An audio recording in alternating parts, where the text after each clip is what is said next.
kami kelompok 6. Di sini kami akan melakukan eksperimen korosi terhadap paku besi. Sebelum masuk ke videonya, izinkan kami memperkenalkan diri. Nama saya Muhammad Farasya Wali. Yang pertama, saya Kesya Almira. Saya Nesya Laura Renata. Saya Zetran Zuraida Zahra. Saya Melila Cantika. Oke, langsung saja kita masuk ke videonya. Selamat menyaksikan. Oke, jadi tujuan dari praktek korosi ini kita tuh menganalisis faktor yang dapat mempercepat terjadinya korosi pada paku besi. A'udzu billahi minasyaitonir rajim. Bismillahirrahmanirrahim. Laqad arsalna rusulana bil bayyinati wa anzalna ma'ahumul kitab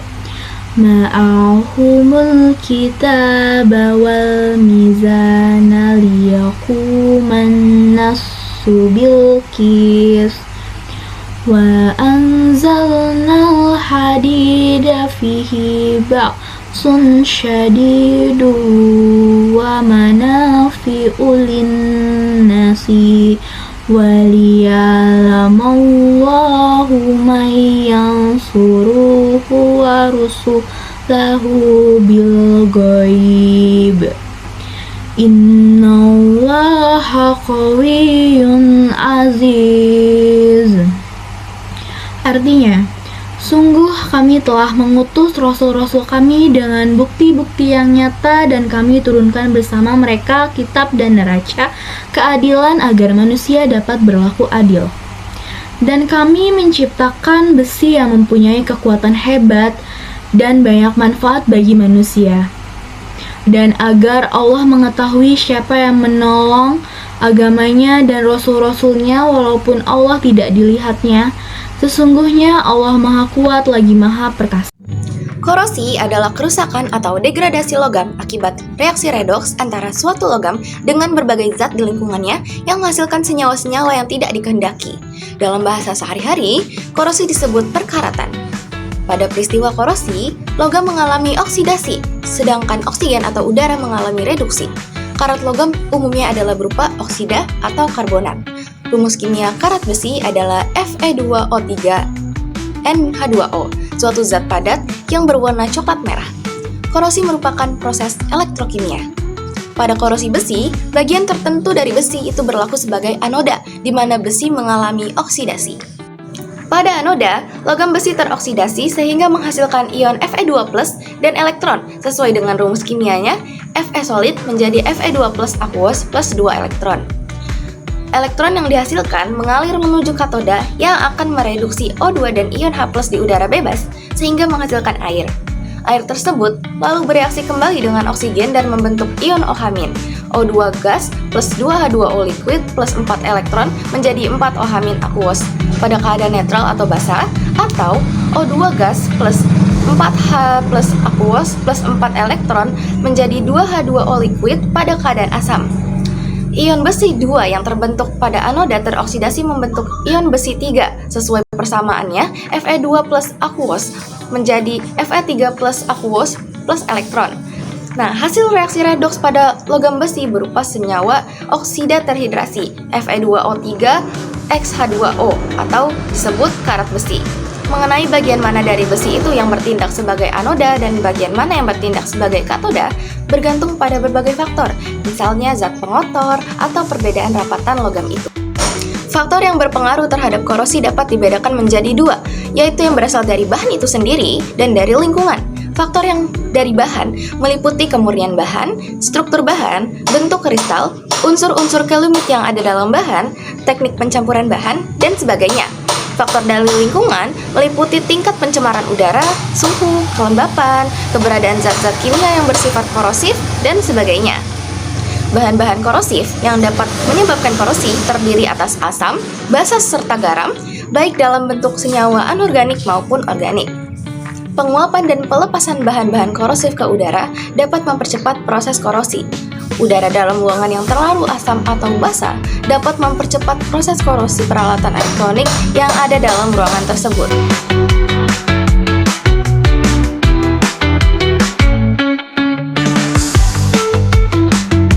Pertama, buatlah air garam dengan cara 1 sendok makan garam dilarutkan ke dalam 3/4 gelas air mentah, lalu diaduk.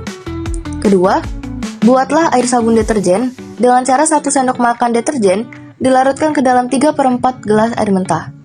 Ketiga, siapkan 7 gelas air mineral, masing-masing gelas beri label. 4. Gelas ke-1 biarkan kosong dan masukkan paku besi. Kelima, masukkan masing-masing bahan ke dalam gelas yang sudah diberi label, lalu masukkan paku besi. 6. Tutup masing-masing gelas dengan plastik putih, lalu ikat dengan karet gelang. 7. Simpan selama 3 hari, lalu pada hari ketiga, keluarkan paku pada masing-masing gelas. Amati dan catat pada data pengamatan. 8. Masukkan kembali paku pada masing-masing gelas, simpan selama 7 hari. 9. Amati paku pada masing-masing gelas pada hari ke-7. Catat pada data hasil pengamatan. Pengamatan paku pada hari ketiga. Yang pertama, paku di dalam air mentah mulai berkarat. Yang kedua, paku di dalam air matang juga mulai berkarat. Yang ketiga, paku di dalam minyak tidak berkarat. Yang keempat, paku di dalam air deterjen mulai sedikit berkarat. Yang kelima, paku di dalam cuka mulai berkarat dan airnya menjadi keruh. Yang keenam, paku di dalam air garam juga mulai berkarat dan airnya juga keruh. Lalu yang ketujuh, paku di dalam udara belum berkarat tetapi sedikit kusam. Pengamatan paku pada hari ketujuh. Yang pertama, paku di dalam cuka berkarat, berwarna coklat kehitaman dan juga airnya keruh. Yang kedua, paku pada air garam berkarat, paku berwarna coklat kehitaman dan juga airnya keruh. Yang ketiga, pada air matang berkarat tetapi tidak seberkarat air mentah, paku berwarna coklat kemerahan. Yang keempat, air mentah, paku berkarat, berwarna coklat kemerahan. Yang kelima, paku pada udara berkarat dan sedikit kusam. Yang keenam, paku pada deterjen sedikit berkarat. Yang ketujuh, paku pada minyak tidak berkarat. Paku besi yang paling cepat berkarat adalah pada gelas cuka. Sangat berkarat, air berwarna coklat kehitaman dan paku berwarna coklat kehitaman karena sifat asam mempercepat pelarutan besi. Selain itu, ada juga paku di dalam air garam dan air mentah. Lalu, paku besi yang paling lambat berkarat adalah pada gelas air matang. Ada sedikit berkarat namun belum terlihat jelas karena oksigennya berkurang karena airnya sudah matang. Selain itu, ada juga paku di dalam deterjen. Lalu, paku besi yang tidak berkarat adalah pada gelas minyak, menghalangi kontak air dan oksigen. Selain itu, ada juga paku di dalam udara. Paku besi yang paling banyak karat adalah pada gelas cuka. Paling banyak berkarat, berwarna hitam kecoklatan karena asam terus melarutkan besi dan mempercepat reaksi. Selain itu, ada juga paku di dalam air garam dan air mentah. Paku besi yang paling sedikit berkarat adalah pada gelas air matang. Berkarat tapi tidak terlalu banyak karena korosi berjalan lambat karena oksigen terbatas. Selain itu, ada juga paku di dalam udara dan deterjen. Lalu, paku besi yang tidak berkarat adalah pada gelas minyak. Tidak berkarat karena oksigen dan air terhalang sepenuhnya. Dari hasil pengamatan selama 7 hari, dapat disimpulkan bahwa tingkat kecepatan dan banyaknya karat pada paku besi dipengaruhi oleh jenis larutan tempat paku tersebut direndam. Seperti larutan cuka yang menyebabkan paku paling banyak dan paling cepat berkarat karena sifat asamnya mempercepat pelarutan besi dan mempercepat reaksi oksidasi. Lalu pada larutan air garam dan air mentah juga menyebabkan karat, tetapi tidak secepat cuka karena masih mengandung oksigen terlarut dan ion-ion yang dapat mempercepat korosi.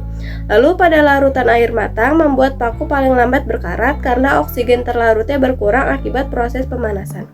Lalu di larutan deterjen dan udara atau kosong menyebabkan karat sedikit atau hampir tidak ada karena reaksi korosi berjalan sangat lambat.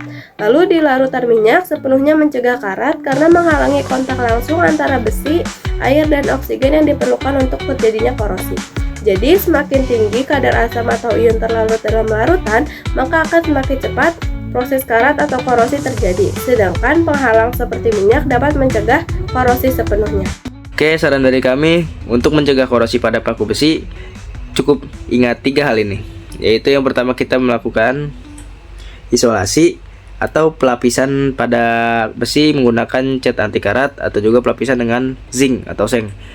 Yang kedua itu kita bisa menggunakan proteksi katodik, itu menggunakan anoda korban seperti magnesium atau zinc agar besi dapat terlindungi. Dan yang terakhir dari mencegah ini yaitu kita melakukan kontrol lingkungan, seperti kita menambahkan inhibitor karat pada cairan, dan juga kita bisa menjaga kelembaban udara. Dan jika besi sudah berkarat, cukup lakukan 3 langkah ini. Yang pertama itu kita dapat melakukan pembersihan karat. Secara mekanismenya kita bisa menggunakan amplas, kita menggosok bagian yang sudah berkarat, dan juga kita bisa menggunakan sandblasting. Secara mekanisnya, dan secara kimia kita dapat menggunakan konverter karat. Yang kedua yaitu perbaikan struktural, ya kita mengganti atau memperkuat bagian besi yang sudah keropos parah. Dan yang terakhir dari mengatasi karat tersebut yaitu kita melakukan inspeksi secara rutin terhadap lapisan anti karatnya. Kalau tanpa pelindung, besi akan mengalami korosi atau berkarat. Tanpa lapisan pelindung seperti cat, minyak, atau logam lain, besi akan bereaksi dengan air dan oksigen di udara membentuk karat atau Fe2O3NH2O yang berwarna coklat kemerahan. Jadi, kalau tidak dilindungi atau tidak diubah menjadi logam tahan karat, besi akan berkarat dan lama-kelamaan rusak atau rapuh. Sekian video dari kami, semoga video ini dapat bermanfaat untuk kita semua. Terima kasih. Wassalamualaikum warahmatullahi wabarakatuh.